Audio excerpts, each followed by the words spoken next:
प्रिय छात्रों नमस्कार। आरबीएम क्लासेज में आपका स्वागत है।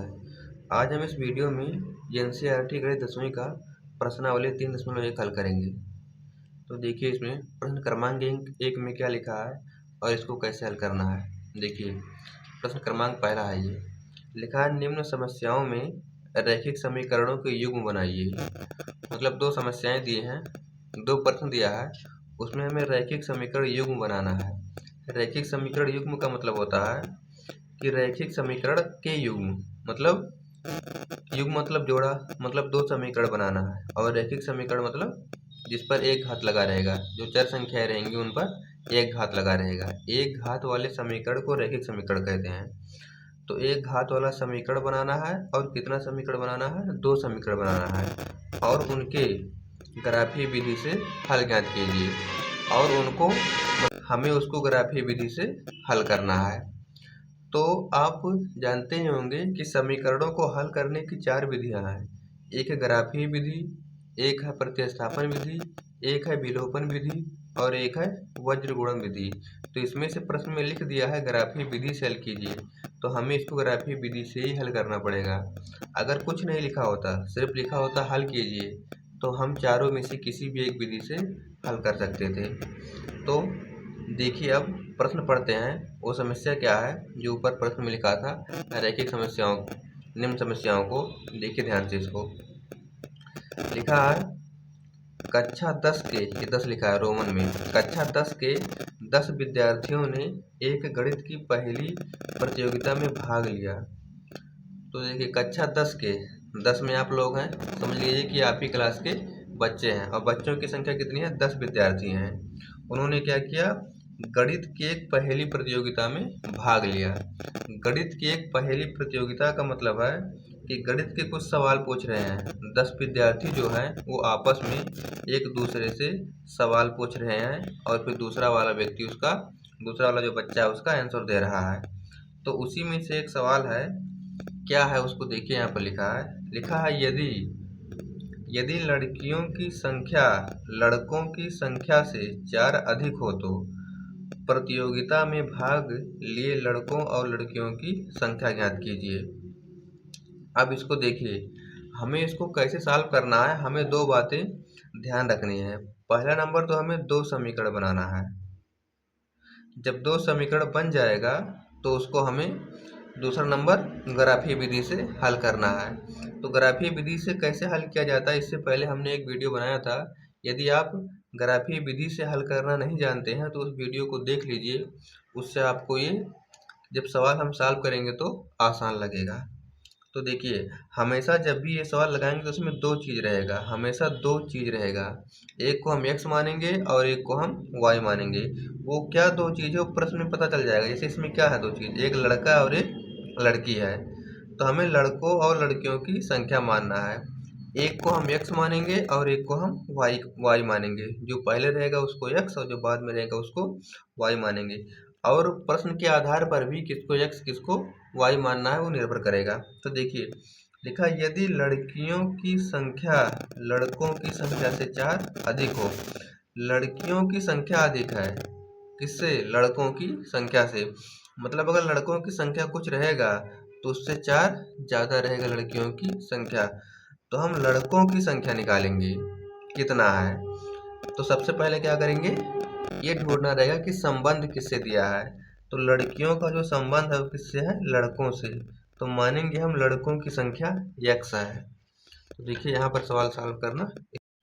तो अब हम प्रश्न क्रमांक 1 को हल करेंगे। तो देखिए इसमें दो चीज़ है, एक लड़का है और एक लड़की है।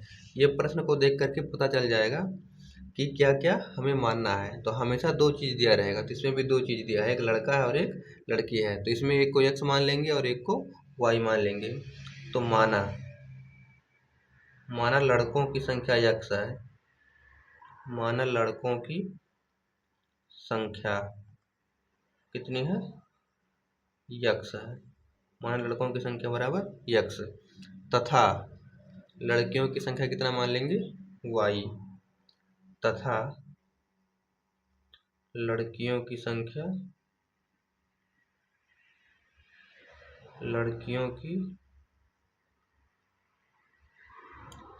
संख्या बराबर y है। तो दो चीज़ मान लिए। अब हमें क्या करना है, इन दोनों जो माने हैं इन्हीं दोनों से हमें दो समीकरण बनाना है। तो वो जो समीकरण बनाओगे उसको प्रश्न में ही वो लिखा रहता है, प्रश्न को ध्यान से देखना पड़ेगा तभी आप बना पाओगे। इसमें बनाने से पहले एक चीज़ आपको और बता देता हूँ कि इसमें कुछ शब्दों का प्रयोग होगा। उन शब्दों का क्या अर्थ होता है, इस प्रकार के प्रश्न में उसको आप देख लीजिए। जैसे देखिए यहाँ पर मैंने इसको लिख दिया है। देखिए अगर प्रश्न में कहीं अधिक लिखा रहेगा, ज़्यादा लिखा रहेगा, योग लिखा रहेगा तो हमें वहाँ जोड़ना रहेगा। अगर प्रश्न में कम या अंतर लिखा रहेगा तो हमें घटाना रहेगा। अगर प्रश्न में का या गुना लिखा रहेगा तो हमें वहाँ गुणा करना रहेगा। अगर प्रश्न में अनुपात लिखा है तो हमें भाग करना रहेगा। अगर प्रश्न में कामा लगा है, कहीं कामा लगा है तो उसका मतलब क्या होगा, वो बराबर होगा। तो इन चीज़ों को, इस प्रकार के सवाल को लगाते समय हमेशा याद रखना, नहीं तो गलत हो जाएगा। इन्हीं सभी शब्दों का हर प्रश्न में प्रयोग होगा। तो देखिए इसको अब आगे, अब प्रश्न में इसमें देखेंगे हम कि क्या लिखा था, इन शब्दों में से कौन से शब्द का प्रयोग हुआ। देखिए यदि लड़कियों, इसमें देखिए यदि लड़कियों की संख्या लड़कों की संख्या से 4 अधिक है, लड़कियों की संख्या अधिक है किससे, लड़कों की संख्या से 4 अधिक है। तो लड़कियों की संख्या 4 ज़्यादा कर देंगे किससे, लड़कों की संख्या से। तो मान लेंगे हम कि लड़कों की संख्या कितना है, मान तो पहले लिया है, लड़कों की संख्या कितना मान लिया है x, तो लड़कियों की संख्या कितना है y मान लिया है। अब इसमें हम लिखेंगे प्रश्नानुसार, प्रश्नानुसार। प्रश्नानुसार कैसे मानेंगे हम, यही समझना है इस प्रकार के सवाल में। लड़कियों की संख्या अधिक है किससे, लड़कों की संख्या से, और कितना अधिक है 4 है। तो हम इसमें मानेंगे लड़कियों की संख्या पहले लिखेंगे। देखिए ये लड़कियों की संख्या कितना माने, y, लड़कियों की संख्या y हो गया। ये कितना है, लड़कों की संख्या से 4 अधिक, तो लड़कों की संख्या x हो गया, और 4 अधिक मतलब जोड़, तो इसमें 4 जोड़ देंगे। ये समीकरण नंबर 1 हो गया, समझ गए। लड़कियों की संख्या जो है वो लड़कों की संख्या से 4 अधिक है। अब दूसरा देखिए, दूसरे के लिए तो इसमें आगे और कुछ लिखा नहीं है। जब कुछ नहीं लिखा है तो इसको अपना ही समझना है। क्लास में कुल कितने बच्चे थे, 10। तो ये 10 कौन है, इसमें से कुछ लड़कियां और कुछ लड़के हैं। मतलब लड़कियां और लड़कों को जब जोड़ेंगे तो कितना आएगा, 10 आएंगे। तो लड़कियां कितना माना है y, और लड़के कितना माने हैं x, यानी कि कितना हो जाएगा, लड़कों और लड़कियों का योग 10 आएगा, यानी कि x प्लस वाई बराबर 10 आ गया। ये समीकरण नंबर 2 हो गया। अब हमें क्या करना है, इन्हीं दोनों समीकरणों की सहायता से दो बॉक्स बनाना है और फिर उसी को ग्राफ में दर्शाना है। तो देखिए बॉक्स मैं यहाँ बना देता हूँ। छोटा सवाल है इसलिए बॉक्स डायरेक्ट बन जाएगा। अगर सवाल थोड़ा बड़ा होता तो हमें सवाल बॉक्स बनाने के लिए सवाल को सॉल्व करना पड़ता, लेकिन ये छोटा है तो ये आसानी से बन जाएगा बॉक्स। x लिखेंगे, एक y में, ये वाला यहाँ पर है, इसका यहाँ निकलेगा। देखिए हमने आपको पहले ही बता दिया था कि एक बार x का मान 0 रखेंगे, एक बार y का मान 0 रखेंगे। सबसे पहले x की जगह पर 0 रख देते हैं, x की जगह पर यहाँ 0 रखेंगे, x की जगह पर 0 रख दिए तो ये 0 हो गया। तो y बराबर कितना बचा, 4, तो y की जगह पर कितना आ गया, 4 आ गया। यही मेन है, यही समझना है। इसको डायरेक्ट भी समझ सकते हो, डायरेक्ट ही कर रहा हूँ क्योंकि ये छोटा है। जब बड़ा सवाल कठिन रहेगा तो उसको हम सॉल्व करके लगाएंगे, जैसे दूसरा वाला है उसको सॉल्व करेंगे। अब देखिए x का मान 0 हो गया, अब y का मान 0 रखेंगे तो यहाँ पर हम 0 रख देंगे y की जगह पर, तो ये 0 हो गया। अब x का मान निकालना है तो 4 को उधर ले जाना पड़ेगा, तो x बराबर -4 हो जाएगा। इधर प्लस उधर जाएगा माइनस हो जाएगा, तो x का मान -4 आएगा। और y का मान कितना रखेंगे, 0। जब y 0 रखेंगे तो x का मान -4 आ गया। ऐसे यहाँ भी देख लीजिए, ये तो सिंपल है थोड़ा और। देखिए जब x का मान 0 रखेंगे तो y बराबर 10 बचेगा, ये खत्म हो जाएगा। और जब y का मान 0 रखेंगे तो y खत्म हो जाएगा, x बराबर कितना आएगा, 10 आएगा। तो ये दोनों मान प्राप्त हो गए। अब हम इसको ग्राफ में दर्शाते हैं। तो देखिए बॉक्स बन गया। अब जो बॉक्स बन गया है इसकी सहायता से हम इसको ग्राफ पर दर्शाएंगे। तो देखिए ये ग्राफ कापी है, इसी पर हमको दर्शाना है। ये जो बड़ी पाई है x अक्ष है, और ये जो खड़ी पाई है ये y अक्ष है। अब देखिए इसमें आपको दो चीज़ें ध्यान रखना है। जब आपको प्रश्न में ग्राफीय विधि से हल करने को कहेगा तो दो चीज़ें ध्यान देना रहेगा। आपको ग्राफ बनाते समय ये ध्यान देना है कि इसके जो बीच का गैप है वो सेम होना चाहिए। अगर बीच का गैप गड़बड़ हुआ तो आंसर आपका गलत आ जाएगा, क्योंकि ग्राफीय विधि से हल करते समय आंसर वह होता है जहां पर दोनों रेखाएं जा करके मिलती हैं। अभी हम इन दोनों ये जो दो बॉक्स मिला है, बॉक्स में जो गिनती आया है, इसी की सहायता से हम इसको इसमें दर्शाएंगे। दर्शाने पर दोनों रेखाएं जहां जा करके काटेंगी वही आपका आंसर हो जाएगा। तो ये हो गया पहली चीज़। और दूसरी चीज़ आपको ये बता देता हूँ कि जब आप पेपर देने जाएंगे तो ये वाला पेपर, ये जो ग्राफ की कापी है, आपको नहीं मिलेगा। तो आप उसमें क्या करेंगे कि लाइन खींच लेना, एक्स अक्ष एक बनाना और एक वाई अक्ष बनाना। उसमें जो है आप लगा करके फिर देखना दोनों रेखाएं कहाँ काटती हैं। अगर गैप आपका आगे पीछे हुआ तो रेखाएं आगे पीछे काट सकती हैं, थोड़ा सा इधर उधर काट सकती हैं। जब इधर उधर काटेंगी तो आपका आंसर बदल जाएगा। तो इसके लिए क्या करना है, आप इसको जल्दी से किसी तरीके से, चाहे प्रतिस्थापन से चाहे विलोपन से लगा लेना है। उसी के अनुसार जो आंसर आएगा उसी को आप यहाँ पर ग्राफ में लिख देना कि एक्स का मान ये है और वाई का मान ये है। ऐसे कर लेना, ठीक है। एक चीज़ और इसमें है, जैसे इसमें नंबरिंग देखिए कैसे किए हैं। हम यहाँ 2 4 6 8 10 लिखे हैं, 1 2 3 4 नहीं लिखे हैं। तो इसका क्या कारण है, इसको कैसे लिखते हैं? इसको, ये जो लिखा गया है ये इस पर निर्भर करता है, इस बॉक्स में जो गिनती प्राप्त हुई है उस पर निर्भर करता है। तो इसमें क्या देखना है, इसमें देखना है कि सबसे बड़ी गिनती कौन है। तो इसमें सबसे बड़ी गिनती 10 थी, तो हमें सबसे बड़ी गिनती के अनुसार ही इसमें अंकों को दर्शाना है, क्योंकि सबसे बड़ी गिनती तक हमें पहुंचना है। अगर नहीं पहुंचेंगे तो कैसे दर्शाएंगे। तो सबसे बड़ी गिनती 10 थी, इसलिए हम इसको 2 4 6 8 10 कर लिए। अगर मान लो हम 1 2 करते, 1 2 3 4 5 6 करते, तब तो 10 तो आता ही नहीं, इसलिए हमने इसको 2 4 6 8 10 कर लिया सब जगह। लेकिन अगर इससे बड़ी गिनती होती, मान लो 100 होता, तो 100 होता तो इसको 20 मान लेते, 40 मान लेते, 60 मान लेते, 80 मान लेते, 100 मान लेते। ऐसे चाहे जितना बड़ी गिनती होगी, हमें इसको अपने अनुसार सेट कर लेना है कि उसको ऐसे सेट करेंगे कि छोटे से ग्राफ में वो अंकित हो जाए। नहीं तो जैसे कॉपी में बनाओगे तब भी तो नहीं अंकित हो। मान लो 100 है तो 100 लाइन छोटा छोटा कहाँ खींच पाओगे कॉपी में।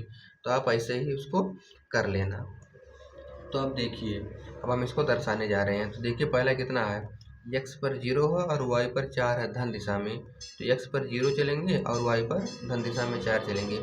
y का धन दिशा में 4 ये है, ये y अच्छा है ना, खड़ा वाला पाई, और x अच्छा है, धन दिशा में 4 ये है। तो 0 का मान, x पर 0 है, x पर अगर चलना होता तो इधर चलते या इधर चलते, लेकिन x का 0 है तो यहीं रहेंगे।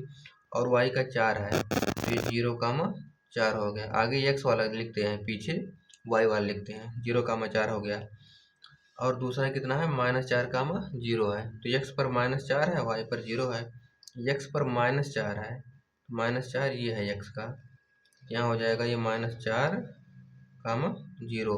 अब इन्हीं दोनों बिंदु से होकर के जाने वाला एक रेखा खींच देंगे हम। रेखा हो गया, ये हो गया पहले वाले का, ये x बराबर y कितना था, y बराबर x प्लस 4 का। तो इसी पर चाहे तो ऐसे लिख दो, y बराबर x प्लस 4 का ये ग्राफ हो गया। अब दूसरा वाला देखिए कितना है, x पर 0 है और y पर 10 है। तो x पर 0 है, x पर चलना ही नहीं, सिर्फ y पर हमें धन 10 दिशा में चलना है। तो y का धन 10 ये है। तो यहाँ पर कितना हो गया, ये 0 का 10। आगे x रहता है, पीछे y रहता है। 0 रखने पर एक और फायदा है, हमेशा जो बिंदु होगा वो या तो x अक्ष पर रहेगा या तो y अक्ष पर रहेगा। तो ये पहला दर्शा दिए। दूसरा कितना है, 10 का 0, x पर 10 है और y पर 0 है, तो x का 10 यही है। तो ये कितना हो जाएगा, 10 का 0। जब 0 है तो सिर्फ x वाला ही देखना है, y वाला देखना ही नहीं है। लेकिन अगर यहाँ पर कोई गिनती होता तो उसको हम दूसरे तरीके से सेट करते। ये आप कक्षा 9 में पढ़ चुके हैं। देखिए अगर ये दर्शाना नहीं आता है तो कमेंट में बताना, इसको मैं बता दूंगा एक वीडियो में। दोनों को भी ऐसे हम, तो ये दोनों मिलाने पर जहाँ मिले होंगी वही आपका आंसर होगा। अब ध्यान से देखिए दोनों कहाँ मिले हैं। पहले हम इस रेखा का नाम लिख देते हैं, कितना था, x प्लस वाई बराबर 10 है ये। तो आप यहाँ लिख देता हूँ नीचे, x प्लस वाई बराबर 10 हो गया।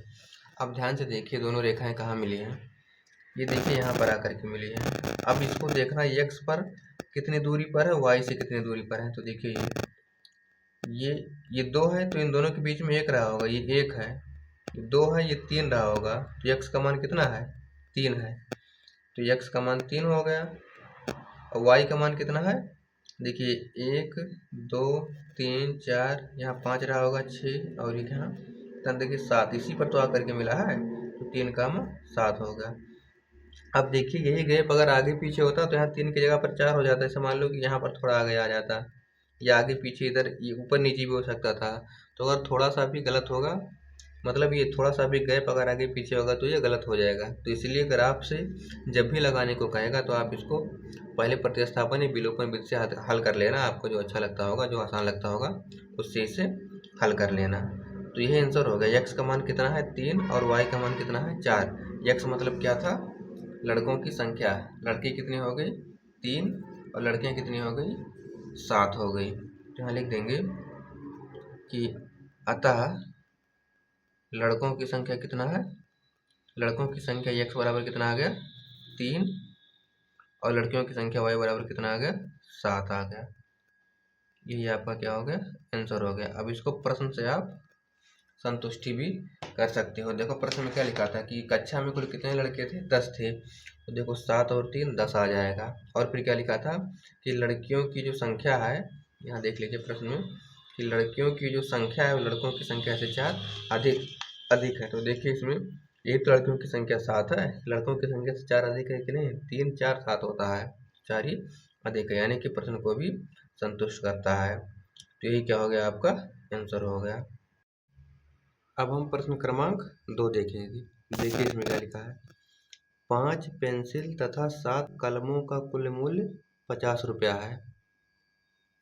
देखिए 5 पेंसिल और 7 कलम का मूल्य कितना है? 50 रुपया है। तो और पहले पूरा पढ़ देते हैं। जबकि 7 पेंसिल तथा 5 कलमों का कुल मूल्य 46 रुपये है। एक पेंसिल तथा एक कलम का मूल्य ज्ञात कीजिए। ध्यान से इसको समझिए। देखिए 5 पेंसिल का मूल्य और 7 कलम का मूल्य जब जोड़ते हैं तो कितना बैठता है? वो 50 रुपये। तो इसका मतलब ये होगा कि एक पेंसिल का कुछ मूल्य होगा। जैसे मान लो एक पेंसिल का 10 रुपये है, तो कितना पेंसिल है? 5 रुपये है, तो 10 पचे 50 हो जाएगा ये। अब मान लेते हैं कलम का मूल्य 5 रुपये है, तो 7 पचे 35 हो जाएगा। तो इसका 35 बना और इसका 5 3 मान लेते हैं, 3 कलम है ये, तो 5 3 15 हो जाएगा। तो 35 और 15 कितना हो जाएगा? 5 हो जाएगा। यानी कि आपको समझ में आ गया होगा आंसर इसका 7 पचे 35। यक्स का कलम का मान 5 आएगा और इसका मान 3 आएगा। पेंसिल 3 है और कलम कितना है?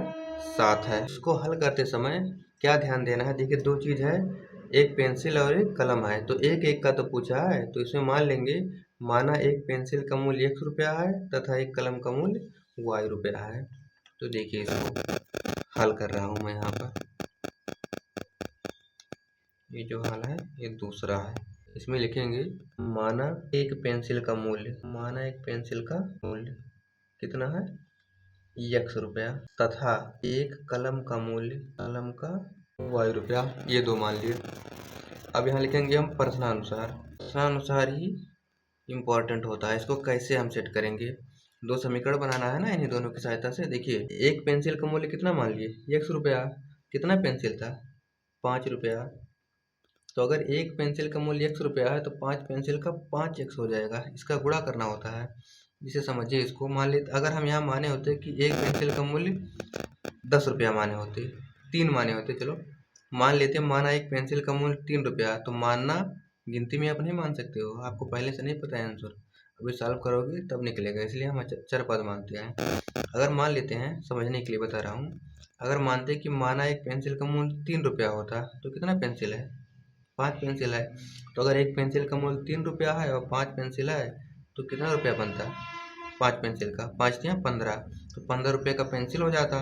और इसका मान लेते कि ये 5 रुपये का एक कलम है, तो कलम कितना हो जाएगा? कितना कलम है? 7 कलम है, और एक कलम कितना मानते? 5, तो 7 पचे 35 रुपये का ये बनता, तो 35 का ये बनता, और एक का ये 5 है, इसका 3 माने थे, तो 5 या 15, तो 35 15 कितना हो जाता? 50 हो जाता।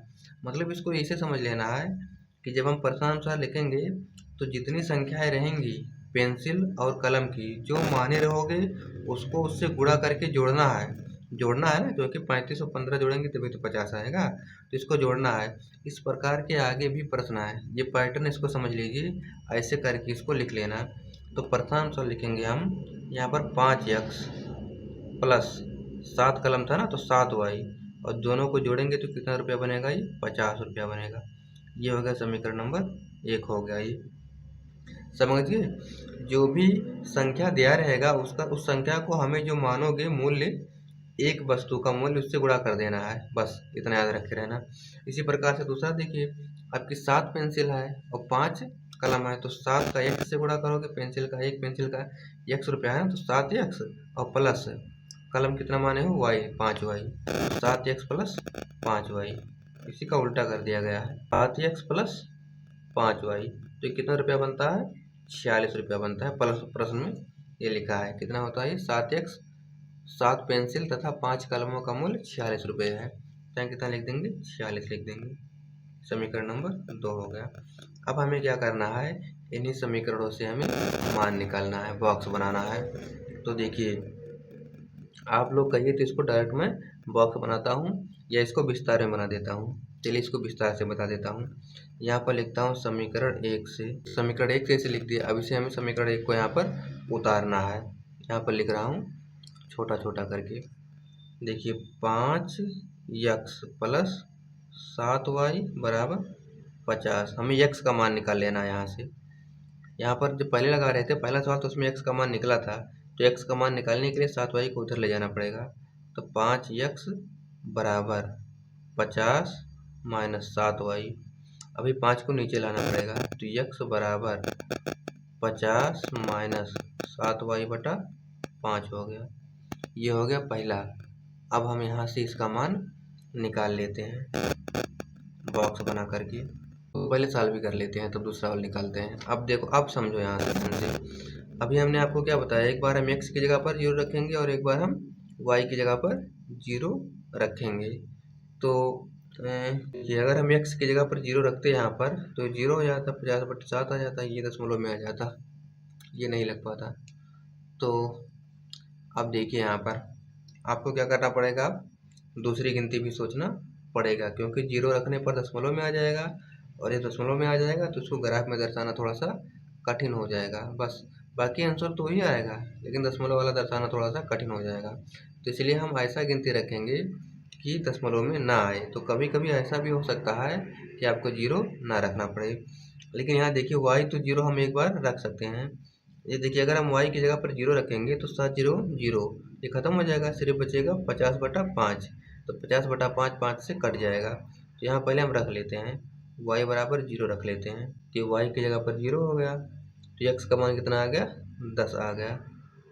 इसको समझ गए ना, यहाँ पर 0 रखे हैं y की जगह पर, तो 7 में 0 से गुणा करेंगे 0 हो जाएगा, खत्म हो जाएगा, बचेगा 50/5, 5 का पहाड़ा 10 बार।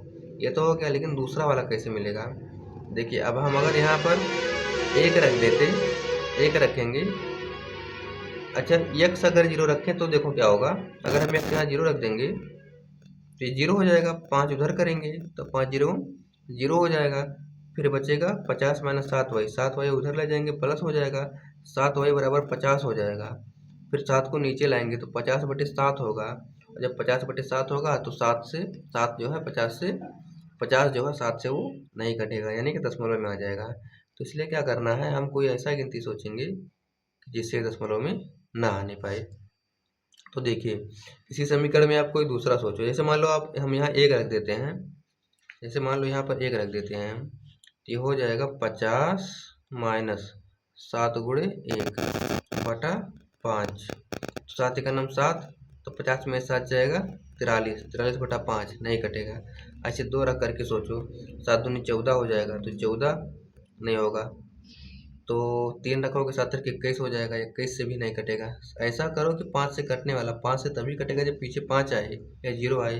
तो 7×5 = 35 यहाँ कर देते हैं, यहाँ पर 5 रख देते हैं, तो जब 5 रखोगे तो 50 और 7×5 = 5, तो 50 में से 35 जाएगा, 15 बचेगा, 15/5, यानी कि कट करके कितना आ गया, 3 आ गया। तो देखिए सेट हो गया। तो ऐसे भी रखना पड़ सकता है कभी कभी। तो हम कितना रखेंगे, y की जगह पर यहाँ कितना 5 रखेंगे। y की जगह पर 5 रखे हैं ना, तो x की जगह पर कितना आ गया 3 आ गया। तो इतना दिमाग जो है आपको लगाना पड़ेगा इस प्रकार के सवाल में। ये पेपर में विस्तृत उत्तरीय प्रश्न आएगा, 5 नंबर दे करके जाएगा अगर समझ में आ गया तो। अब देखिए समीकरण नंबर 2, समीकरण 1 का काम हो गया पूरा। अब यहाँ समीकरण 2 से लिखेंगे। तो समीकरण 2 कितना था, 7x प्लस 5y बराबर 46। ऐसे इसमें भी कर लेंगे, 7x बराबर, इसको इधर लाएंगे 46 माइनस 5y। तो x बराबर कितना हो जाएगा 46 माइनस 5y बटा, अब फिर से हम यहाँ पर बॉक्स बना लेंगे। इसे सेट करेंगे ऐसा कि वो दशमलव में ना आने पाए। और y यहाँ पर रखते हैं हम, अगर y की जगह पर 0 रखते हैं हम, तो 5 में 0 से गुणा करेंगे 0 हो जाएगा। तो बचेगा 46 बटे 7। क्या 7 का पहाड़े में 46 आएगा, नहीं आएगा। यानी कि हमें 0 नहीं रखना है, कोई दूसरा गिनती सोचो। अगर हम 1 रख देते हैं तो 5 का नाम 5, 46 में से 5 जाएगा 41 बचेगा। 7 के पहाड़े में 41 भी नहीं आता है, 7 के पहाड़े में 41 भी नहीं आता। 2 रख दो, 5 दूनी 10, तो बचेगा ये 36 भी नहीं आता है। 3 रख दो, 5 तीन 15, तो बचेगा ये 41 में से 15 घटाएंगे तो 46 में 15 घटाएंगे तो बचेगा 40, 5 15 बचेगा, ये 31 बचेगा। 31 भी नहीं घटेगा। 4 रख देते हैं तो 4 जब 5 चौका 20 तो बचेगा 24, इससे भी नहीं करेगा। 5 पचास 25 रख देते हैं तो 25 जब रखेंगे तो 46 में से जब 25 जाएगा, 46 में से जब 25 घटाएंगे तो 1 और यहाँ पर 2, 21 हो जाएगा। 7 तरीके 21, ये कट जाएगा। यानी कि हमें यहाँ पर कितना रखना है, 5 रखना है। y बराबर 5 रखने पर देखिए इसको लिख देता हूँ, ये हो जाएगा 46, यहाँ पर 5 रखेंगे तो माइनस 5 गुणे 5 बटा 7, तो 46 और 5 और 25 हो जाएगा बटा 7। 46 में से 25 घटाएंगे तो 21 बचेगा, 21 बटा 7, 7 तरीक 21, 3 आ जाएगा। तो यहाँ पर जब हम y का मान 5 रखेंगे तो x का मान कितना आएगा, 3 आएगा। एक मान हो गया। अब दूसरा मान, अभी एक मान हमको और सोचना है इसी में देख करके। तो 7 रख दिए, और अब माइनस पे भी आप रख सकते हो, प्लस में भी रख सकते हो, माइनस में भी रख सकते हो। अच्छा, एक्स की जगह पर अगर हम 0 रखते हैं यहाँ पर तो ये 0 हो जाएगा, तो 7 0 हम 0 हो जाएगा, लेकिन 5 से 46 नहीं कटेगा, तो यानी कि नहीं रखना है। और दूसरा कोई गिनती सोचो। तो दूसरा गिनती यहाँ पर क्या रख सकते हैं आप, जो है यहाँ पर सोचिए कि माइनस में कोई गिनती रख सकते हैं। मान लेते हैं -2 रख देते हैं अगर यहाँ पर हम, तो -10 हो जाएगा, तो ये जुड़ जाएगा। तो 7 8 56, 46 से 56 हो जाएगा। चलो -2 पर भी आ जाएगा। देखिए यहाँ पर इसको देख लीजिए, अगर हम यहाँ पर रखते हैं कितना है 46 माइनस 5, y की जगह पर -2 रख देते हैं बटा 7, तो 46 ऐसे रहेगा, ये माइनस माइनस प्लस हो जाएगा, 5 दूनी 10 हो जाएगा बटा 7। 46 और 10 56 बटा 7, 7 8 56, 8 आ जाएगा। तो ऐसे ये सेट हो जाएगा। तो हम यहाँ y की जगह पर -2 रखेंगे और x की जगह पर कितना रखेंगे, कितना आएगा 8 आएगा। ये 8 आया ना, अब यहाँ -2 रखे तो कितना आया, ये 8 आया।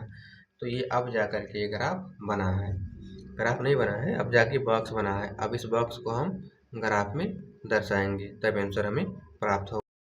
तो देखिए अब हम इसको ग्राफ में दर्शाएंगे। तो देखिए मैंने इसको 2 के अंतर पर गिनती लिख दिया, इसको 2 के अंतर पर गिनती लिख दिया।